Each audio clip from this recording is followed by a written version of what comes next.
السلام علیکم ورحمۃ اللہ وبرکاتہ۔ محترم بھائیوں، بزرگوں، دوستوں، یہ ہمارا اصلاح معاشرہ کا 155واں سبق ہے۔ محترم بزرگوں،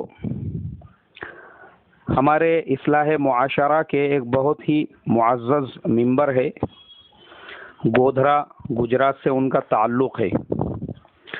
پچھلے تقریباً 15-20 دن سے 3-4 مرتبہ وہ ایک میسج مجھے بار بار بھیج رہے ہیں کہ اس کے اوپر کچھ روشنی ڈالو کہ ایک مسلمان لڑکی جس کا تعلق سید گھرانے سے تھا، وہ مسلمان لڑکی کسی ہندو لڑکے کے ساتھ میں بھاگ گئی، اس کے ساتھ میں اس نے شادی کی، باضابطہ فوٹو نکال کے اور پورے گورنمنٹ پیپرز اس نے بنائے۔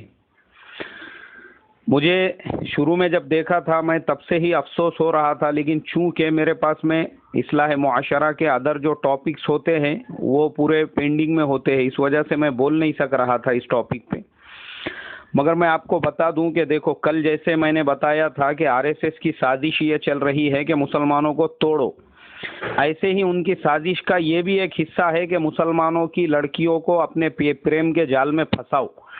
اس کے لیے باضابطہ ان لوگوں کی فیس بک کے اوپر فیک آئیڈیاں بنی ہوئی ہیں، اس کے لیے باضابطہ جو ریچارج کرنے والی دکانیں ہیں وہاں پہ ان کے ایجنٹ بیٹھے ہوئے ہیں کہ کوئی بھی مسلمان لڑکی اگر ہمارے پاس میں ریچارج کرانے کے لیے آتی ہے، اس کا نمبر کاپی میں لکھ کے ہم لوگوں کو فارورڈ کرنا، پھر باقی کا ہم ہینڈل کر لیتے ہیں۔ مسلمان لڑکیوں کو پھنسانے کے لیے باضابطہ یہ لوگ اپنے نام بدل کر فیس بک کے اوپر آئیڈیاں بنا رہے ہیں۔ تو ہماری یہ جو تمام مسلمان بہنیں ہیں، سب سے پہلے تو ان کا کام ہے کہ ان کو اپنی قدر و قیمت معلوم ہونا چاہیے کہ سب سے پہلے تو ہم مسلمان ہیں اور ہمارے ایمان کی قدر و قیمت اتنی قیمتی ہے۔ اللہ کے پیارے نبی صلی اللہ علیہ وسلم نے فرمایا کہ یہ سرزمین پہ جتنا بھی نظام چل رہا ہے یہ سب مسلمان کے طفیل میں۔ قیامت بھی کب آئیں گی؟ جب سارے مسلمان ختم ہو جائیں گے۔ قیامت مسلمانوں پہ نہیں آئیں گی، وہ جو ہم سنتے نا، سورج سوا نیزے پہ ہوگا، زمین تانبے کی ہوں گی، دماغ کھولیں گے، یہ مسلمانوں کے نہیں کھولیں گے، یہ سب کافر و مشرکین کے کھولیں گے، اس لیے کہ قیامت آنے سے پہلے جب سب مسلمان ختم ہوں گے اس کے بعد ہی قیامت آئیں گی۔ تو مسلمان اتنا قیمتی ہے، ان لڑکیوں کو پہلے تو اپنے ایمان کی قدر و قیمت معلوم ہونا چاہیے، اور یہ معلوم ہونا چاہیے کہ حضور نے حضرت معاذ سے فرمایا کہ معاذ، ایمان کو کبھی بھی مت چھوڑنا، چاہے تو جلا دیا جائے یا تیرے ٹکڑے ٹکڑے کر دیے جائے، اس لیے کہ دنیا کی زندگی مختصر ہے، مرنا ہے، قبر میں جانا ہے۔ ہمارے لیے مقصد آخرت کی زندگی ہے، یہ دنیا کی زندگی ہے ہی نہیں۔ اور اس سے بڑی نادانی کیا ہوگی کہ ایک محبت کے اور عشق کے جال میں، یہ محبت عشق بولنے کے لیے ہے، اصل میں یہ شہوت پرستی ہے، یہ شہوت پرستی ہے، یہ اپنی شہوت کی تکمیل ہے، یہ حیوانیت ہے، ایک دوسرے کی طرف اٹریکٹ ہونا، جس کو آج کے زمانے میں ایک دم یعنی جو ہے خوبصورت نام دے دیے ہوئے ہیں، لو اور محبت اور عشق اور پیار، یہ سب صرف نام دیے ہوئے ہیں، اصل میں یہ شیطانیت ہے اور یہ شہوت پرستی ہے۔ اپنے 2 منٹ کی شہوت کو پورا کرنے کے لیے اپنے مذہب کو چھوڑ دینا اور کسی کافر اور مشرک کے دامن کو تھام لینا، اور اس سے بڑھ کر بے غیرتی کی بات کیا ہوں گی، اپنے مقام کو کتنا گرانا ہے کہ سید گھرانے سے اپنا تعلق ہے۔ پتہ ہے سید کسے کہتے ہیں؟ سید وہ ہوتا ہے جس کی نسبت اللہ کے پیارے نبی صلی اللہ علیہ وسلم سے ہوتی ہے۔ وہ نادان لڑکی جس کو یہ سمجھنا چاہیے تھا کہ میری نسبت کوئی چھوٹی نسبت نہیں ہے، ارے کم سے کم تو اپنی نسبت کو دیکھ کر تو یہ قدم اٹھانے سے پہلے 10 بار سوچتی کہ سیدوں کا مقام اور مرتبہ اتنا اونچا ہے۔ اللہ کے پیارے نبی صلی اللہ علیہ وسلم نے ان لوگوں کو جو سیدوں سے محبت کرتے ہیں فرمایا اللہ بھی ان سے محبت کرتا ہے۔ واقعات ہے، حضرت عبداللہ ابن مبارک حج کے لیے جانے لگے، راستے میں دیکھا ایک عورت جو ہے وہ کسی مردار جانور کا گوشت کاٹ رہی ہے، اس سے پوچھا بہن کیا ہوا، کیوں ایسا کر رہی ہو؟ بولے تم کو کیا کرنے کا؟ عبداللہ ابن مبارک اس کے گھر تک پہنچے، دیکھا کہ وہ ایک پرانے گھر کے اندر رہتی ہے، تو حضرت عبداللہ ابن مبارک نے واپس سے دروازہ کھٹکھٹایا اور اس عورت سے کہا کہ بہن مجھے بولو آپ کون ہیں، کیا پریشانی ہے؟ تب وہ عورت کہنے لگی کہ بھائی میں سید گھرانے سے ہوں، میرا تعلق اللہ کے نبی صلی اللہ علیہ وسلم کے خاندان سے ہے، لیکن میرے گھر پہ 3 دن کا فاقہ ہے، میری 4 جوان بیٹیاں ہیں، کوئی مرد کمانے والا نہیں ہے، فاقے سے مجبور ہو کے اب ہماری حالت یہ ہو چکی ہے کہ ہمارے لیے مردار بھی جائز ہو گیا ہے۔ اس وجہ سے میں وہاں پر گئی تھی. حضرت عبداللہ ابن مبارک جو حج کے لیے نکلے تھے، ہزاروں اشرفیوں کی تھیلی بھری ہوئی تھی، اٹھا کے انہوں نے وہ سید عورت کے ہاتھ میں دے دی اور کہا کہ بہن اس سے اپنی ضرورت پوری کر لینا. تو اس بہن نے کہا کہ شاید آپ بھی کسی سفر پہ ہے. بولے ہاں میں حج کے سفر پہ ہوں. تو بولے آپ کے حج کا کیا ہوگا؟ بولے حج کا کوئی مسئلہ نہیں ہے، زندگی رہی تو اگلے سال بھی حج کر سکتا ہوں، لیکن تم اپنی ضرورت کو پورا کر لو. اور عبداللہ ابن مبارک واپس اپنے بستی میں واپس نہیں گئے، اسی شہر کے اندر رک گئے کہ اگر میں اپنے شہر میں جاؤں گا تو لوگ یہ کہیں گے یہ نکلا تو حج کے لیے تھا، پھر واپس کیوں آ گیا. شرم کی وجہ سے اپنے گاؤں بھی نہیں جا سکے. اور اس کے بعد جب حج کا موسم ختم ہو گیا اور واپس اپنے شہر میں پہنچے اور آنے والے حاجیوں سے ملنے لگے، حاجی ان سے ملنے لگے، کہنے لگے حضرت عرفات کے میدان میں آپ ہمارے ساتھ میں تھے، مینا میں آپ ہمارے ساتھ میں تھے، فلانی جگہ پہ ہم نے آپ کی امامت میں نماز پڑھی ہے. اور حضرت عبداللہ ابن مبارک پریشان ہو گئے کہ بھائی میں کہاں تھا.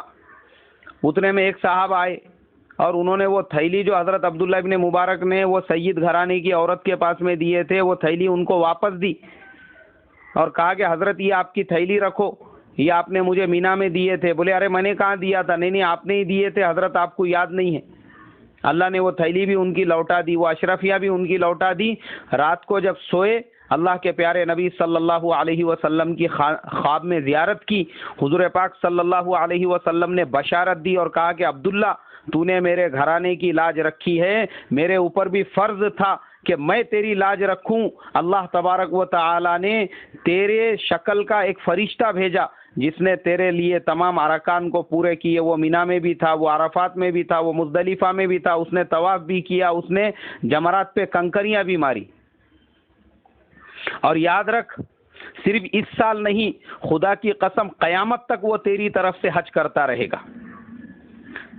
یہ مقام اور مرتبہ ہے. تو وہ نادان لڑکی، اس کو اپنا مقام اور مرتبہ سمجھ میں نہیں آیا کہ سیدوں کا مقام اور مرتبہ اتنا اونچا ہے. وہ سید گھرانے سے تعلق رکھنے کے بعد میں اگر یہ قدم اٹھا رہی ہے، اس کے لیے اگر اس میں رتی برابر بھی غیرت ہوں گی تو چلو بھر پانی میں ڈوب مرنے کی بات ہے. ہماری نادان بہن بیٹیاں کیوں ان کے عقلوں پہ اندھا پردہ پڑ چکا ہے، جو یہ RSS کی سازشوں کو نہیں سمجھ رہی ہے کہ باضابطہ ان کی پالیسی ہے یہ مسلمان لڑکیوں کو سوشل میڈیا کے ذریعے سے ان کو بہکاؤ، ان کو اپنے جال میں پھانسو، اس کو جاوید بول کے اپنے انڈر میں لو، اس کا نام بھلے ہی ادھر جادھو کیوں نہیں رہتا، اور ان کے ذریعے سے حرام کی اولادیں پیدا کرو. اس سے پہلے بھی ایک مولانا صاحب نے مجھے ایک میسج بھیجے تھے، مالیگاؤں کے پاس میں کسی پیٹرول پمپ کے اوپر وہ پیٹرول بھرنے کے لیے گئے. انہوں نے دیکھا ایک مسلمان لڑکی برقعے کے اندر پیٹرول پمپ کے باہر کھڑی ہوئی ہے اور دو ہندو لڑکے ایک دوسرے سے بات کر رہے ہیں فون پہ. ایک اس سے کہہ رہا ہے کہ ارے تیرے کمرے کی چابی لا کے دے، بولے میں نے ایک آئٹم کو پھنسا کے لے کے آیا ہوا ہوں. اور وہ لڑکی کو لے جا کر اس کے ساتھ میں زنا کاری کر کے بعد میں واپس وہ لڑکا اس کو وہیں پہ 3-4 گھنٹے کے بعد چھوڑ کے چلے گیا. کون ذمہ دار ہے اس کا میں آپ سے سوال کرتا ہوں. ہماری نادان لڑکیاں کیوں نہیں سمجھتی یہ سازشوں کو کہ آج RSS کی یہ سازش چل رہی ہے، مسلمان کی لڑکیوں کو حاملہ بناؤ اور حرام کے بچے ان کے پیٹ سے پیدا کرو اور نام بدل کے ان کے ساتھ شادیاں کرو اور بعد میں ان کو چھوڑ دو. میں نے اس سے پہلے بھی ایک سبق میں بتایا تھا، کچھ لوگوں نے ایسے ہی مسلمان لڑکی کو پیار کے جال میں پھنسایا، شادی کر کے باہر لے کر گیا اور اس کو دھندا کرنے کے لیے ویشیاؤں کے اڈے پہ لے جا کے 30,000 روپے میں بیچ دیا. کتنی شرم کی بات ہے. یہ نادان لڑکیاں یہ کیوں نہیں سوچتی ہوں گی ان کے یہ قدم اٹھانے سے ان کے وہ ماں باپ جنہوں نے پیدا کیے، تعلیم کی، تربیت کی، ان کے اوپر کیا گزرتی ہوں گی. انہوں نے اپنی عزت، اپنی عصمت کو سنبھال کے رکھا، محلے میں ایک پوزیشن بنائی اور وہ پوزیشن گرنے میں 2 منٹ بھی نہیں لگتے. جب محلے میں یہ بات پھیلتی کہ فلانی کی بیٹی فلانے ہندو کے ساتھ میں بھاگ کے چلی گئی، بولو وہ باپ وہ مسجد میں نماز پڑھ نہیں سکتا.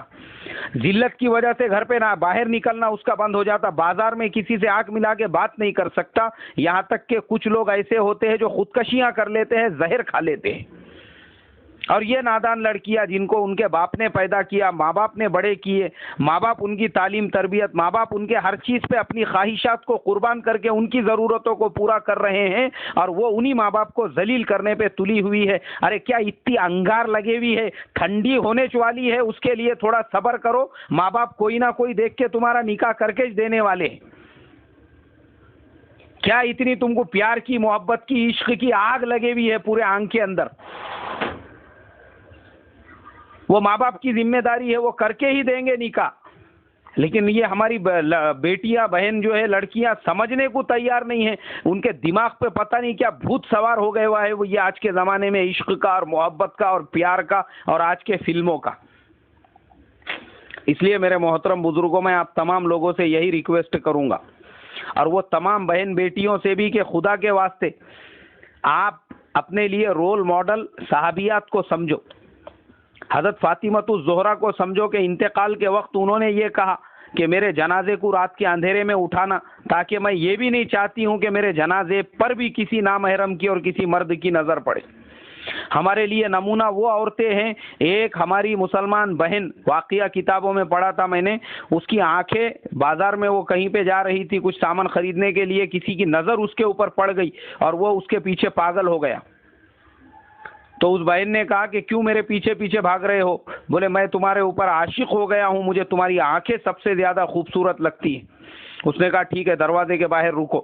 گھر میں گئی اور چاقو سے اپنی دونوں آنکھیں نکال کر ایک پلیٹ میں لا کے دے دی. بولے لے یہ آنکھیں، میں ان آنکھوں کو نہیں رکھنا چاہتی جو مجھے جہنم میں لے جانے کا ذریعہ بنے.